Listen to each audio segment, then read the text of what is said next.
Bienvenue sur Afrique Aqua Plus, votre chaîne 100% aquaculture. Aujourd'hui, nous allons poursuivre avec la troisième partie qui est la préparation de l'étang. La préparation de l'étang pour l'élevage du tilapia du Nil Holochromis niloticus est une étape cruciale pour assurer un environnement sain et productif. Voici les principales étapes à suivre. Nous avons premièrement la sélection et l'aménagement du site. Le choix du site.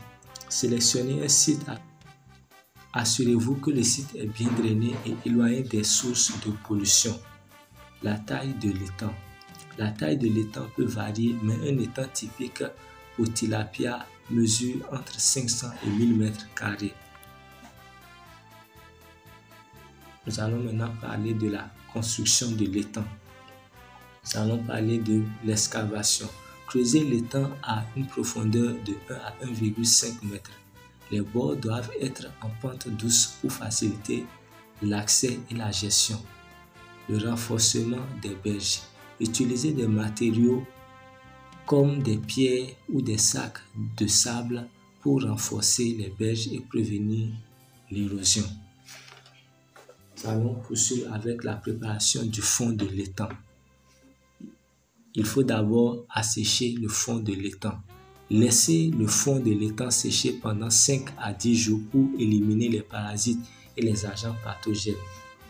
Après cela, il y a le labourage et le chaudage. Labourer le fond de l'étang et appliquer de la chaux pour ajuster le pH du sol. La chaux aide à réduire l'acidité et à améliorer la qualité de l'eau. Après cela, nous allons parler de la fertilisation. Les engrais organiques. Appliquer du fumier de poule ou d'autres engrais organiques pour stimuler la production de phytoplancton qui sert de nourriture naturelle pour les tilapias. Les engrais inorganiques. Utiliser des engrais chimiques pour compléter la fertilisation et augmenter la productivité de l'étang. Le remplissage et le conditionnement de l'eau. Le remplissage. Remplissez l'étang avec de l'eau propre et laissez reposer pendant quelques jours pour permettre la stabilisation des paramètres de l'eau. Le contrôle de la qualité de l'eau. Vérifiez les niveaux de pH, d'oxygène dissous et de température avant d'introduire les poissons. L'introduction des poissons. L'acclimatation. Acclimater les alevins de tilapia à l'eau de l'étang en les plaçant dans des sacs flottants pendant environ 30 minutes avant de les libérer. La densité de stockage. Introduisez les poissons à une densité de 2 à 5 poissons par mètre carré pour éviter la surpopulation et assurer une croissance optimale. En suivant ces étapes, vous pouvez créer un environnement propice à l'élevage du tilapia du Nil, favorisant ainsi une production saine et rentable. Nous allons poursuivre avec l'étape suivante qui porte sur le stockage des poissons. Le stockage des poissons pour l'élevage du tilapia du Nil Holochromis niloticus est une étape cruciale pour assurer leur santé et leur croissance optimale. Voici quelques points à considérer. La sélection et le transport des alevins.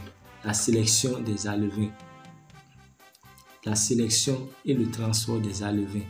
La sélection des alevins. Choisissez des alevins de bonne qualité provenant de sources fiables pour éviter les maladies et assurer une croissance rapide. Le transport. Transportez les alevins dans des sacs en plastique remplis d'eau et d'oxygène pour minimiser le stress. Maintenez une température stable pendant le transport. L'acclimatation. L'acclimatation à l'eau.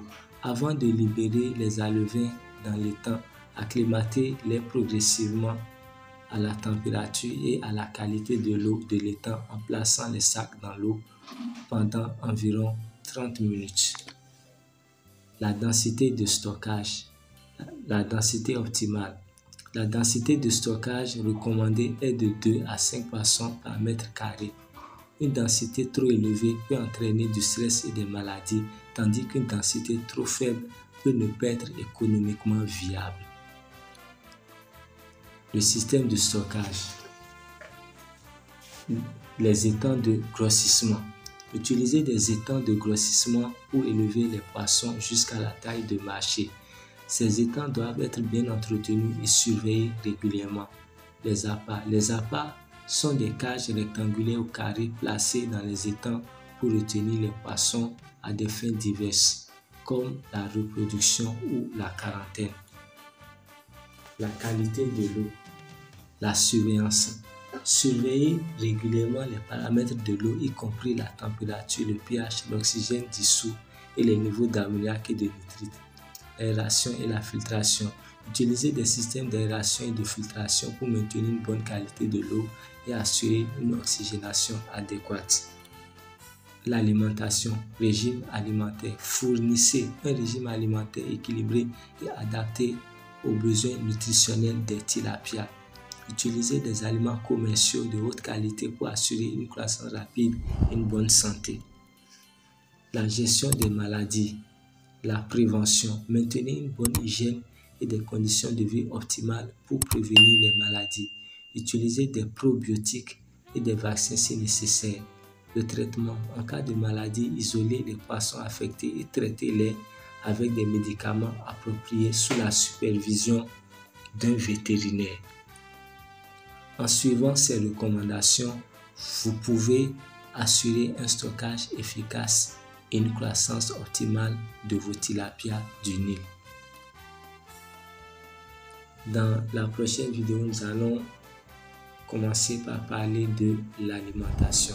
Si cette vidéo vous a plu, n'hésitez pas de vous abonner si ce n'est pas encore fait.